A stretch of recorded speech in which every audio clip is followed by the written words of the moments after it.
Baik, Assalamualaikum warahmatullahi wabarakatuh. Alhamdulillahirrabbilalamin. Wassalatu wassalamu ala asrafil anbiya'i wal mursalin Sayyidina Muhammadin wa ala alihi wa sahbihi ajmain, amma ba'd. Jadi perkenalkan, nama saya Arwan dari Fakultas Perikanan dan Ilmu Kelautan, jurusan Pemanfaatan Sumber Daya Perikanan, dengan NIM 072-2019-0016 angkatan 2019. Jadi saya akan menjelaskan mengenai pengertian pelabuhan secara umum, di mana itu termasuk salah satu dari tugas manajemen pelabuhan. Oke, jadi kita masuk ke pengertian pelabuhan. Yang pertama, pelabuhan merupakan wilayah perairan yang terlindung, buatan atau alamiah yang dapat digunakan untuk melindungi kapal dan melakukan aktivitas dilengkapi dengan fasilitas terminal. Yang kedua, harbor.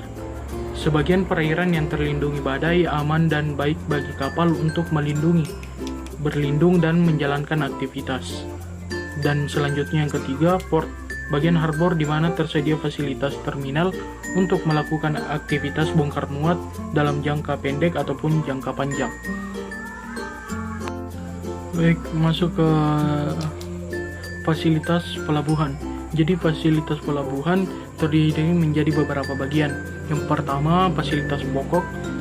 Yang kedua, fasilitas penunjang. Yang ketiga, instalasi pengembang industri untuk investasi.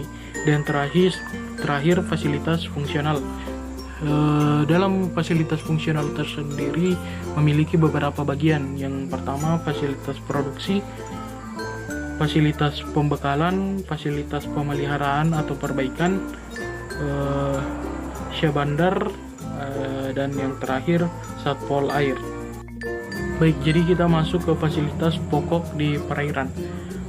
Yang pertama, alur pelayaran, perairan tempat labuh, kolam pelabuhan atau barang berbahaya, perairan kegiatan karantina, perairan laut, pengambung interpelabuhan, perairan pandu, perairan untuk kapal pemerintah. Dan yang selanjutnya, yang kedua, fasilitas pokok di daratan, mencakup dermaga, lapangan penumpukan, terminal penumpang, fasilitas ipal, fasilitas bunker, fasilitas pemadam kebakaran, sarana bantu navigasi.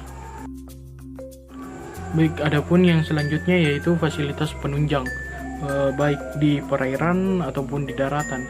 Jadi masuk yang pertama di perairan.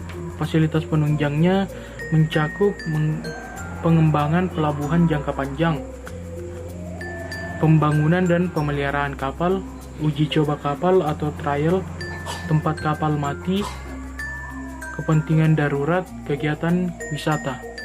Dan yang selanjutnya, fasilitas penunjang di daratan.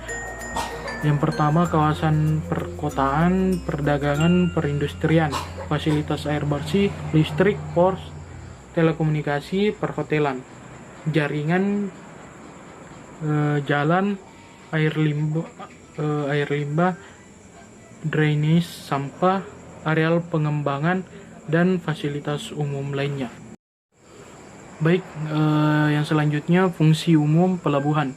Yang pertama, menyediakan fasilitas pelayanan jasa yang dibutuhkan untuk perpindahan moda angkutan darat ke kapal atau sebaliknya. Yang selanjutnya, salah satu mata rantai dalam proses transportasi dari node asal ke node tujuan. Yang selanjutnya, gerbang keluar masuknya barang atau manusia. Yang terakhir, menyediakan fasilitas untuk kawasan industri dan akan menciptakan muatan sendiri, atau biasa disebut dengan self cargo generator. Jadi selanjutnya masuk ke maksud pembangunan pelabuhan. Yang pertama, membuka daerah terbelakang, menunjang dan memperlancar hubungan antara daerah, pulau, dan negara, menunjang pertumbuhan ekonomi suatu kawasan dan memeratakan pertumbuhan ekonomi. Yang terakhir, menunjang keperluan tertentu atau pelabuhan khusus. Jadi mungkin itu saja yang bisa saya sampaikan dari apa yang menjadi tugas saya. Saya ucapkan mohon maaf bila ada kekurangan atau kelebihan. Nun wal qalamin wa ma yasturun. Wassalamualaikum warahmatullahi wabarakatuh.